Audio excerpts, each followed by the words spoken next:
Imagine you're 14 years old, it's your birthday. Your parents say you can choose only one console. On one shelf, there's a PlayStation, on the other, an Xbox. You can only pick one.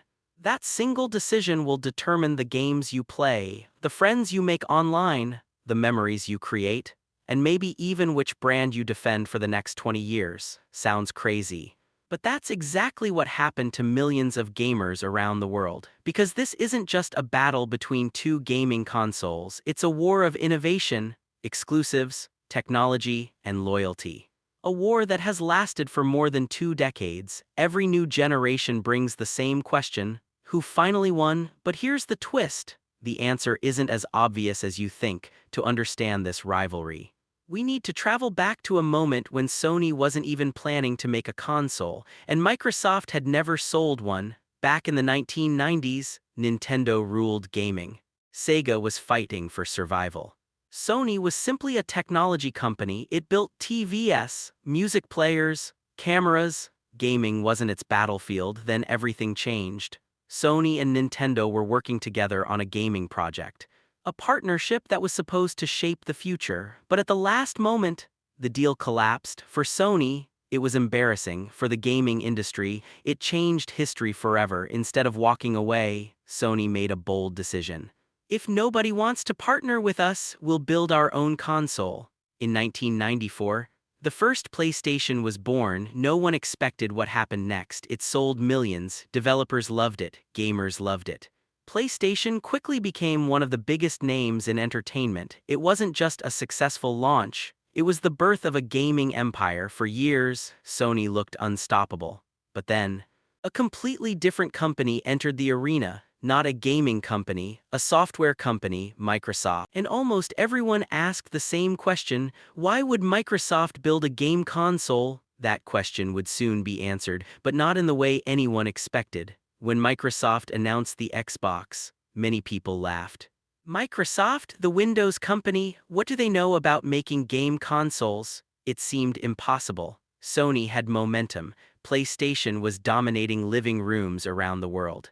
But Microsoft wasn't entering gaming to make a little extra money. It was entering to protect its future. The company believed that one day, the living room would become the next digital battlefield, and if Sony controlled it, Microsoft could lose millions of users. So in 2001, the first Xbox arrived. It wasn't the best-selling console, but it introduced something unforgettable. Halo, one game, one franchise. One reason for millions of players to buy an Xbox. That was the moment both companies realized an important truth. People don't buy consoles, they buy games. From that day on, the war wasn't just about hardware. It became a battle of exclusive titles.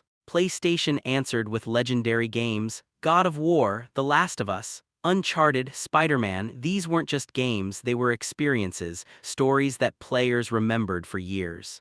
Xbox fought back with Halo, Forza Horizon, Gears of War, and later, a strategy nobody expected. Instead of focusing only on selling consoles, Microsoft began buying game studios, one after another. Bethesda, then Activision Blizzard, one of the biggest acquisitions in gaming history. The message was clear: if players love great games, we'll own the studios that create them. Sony responded differently. Instead of buying every studio it could,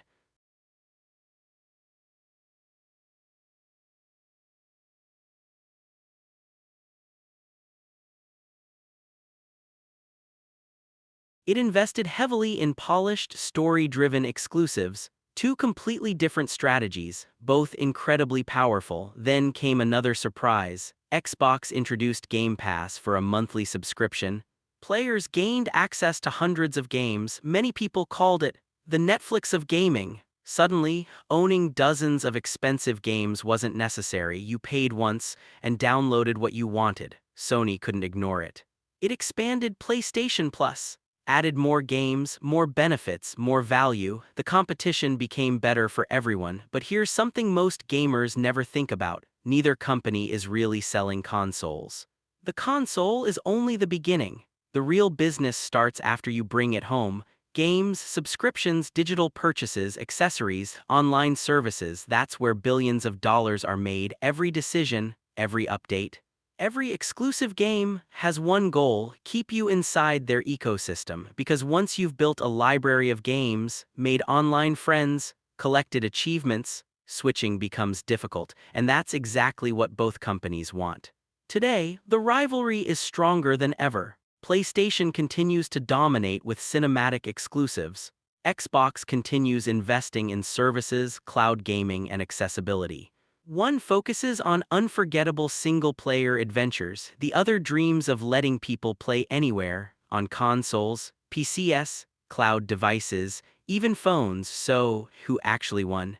If you judge by iconic exclusives and global console sales, PlayStation has built one of the strongest gaming brands in history. If you judge by long-term vision, cloud gaming, subscriptions, and ecosystem expansion, Xbox is playing a completely different game. The truth is, neither company can stop improving, because every new PlayStation pushes Xbox forward, and every Xbox. That's why gamers continue to benefit.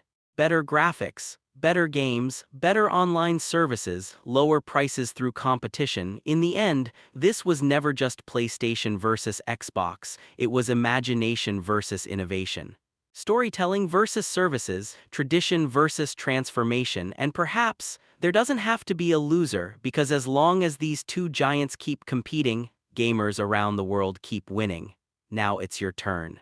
If someone gave you enough money to buy only one console today, which would you choose, PlayStation or Xbox? Tell us your choice in the comments, and if you enjoyed this rivalry, the next battle is even bigger. Nintendo versus PlayStation. A story that changed gaming forever.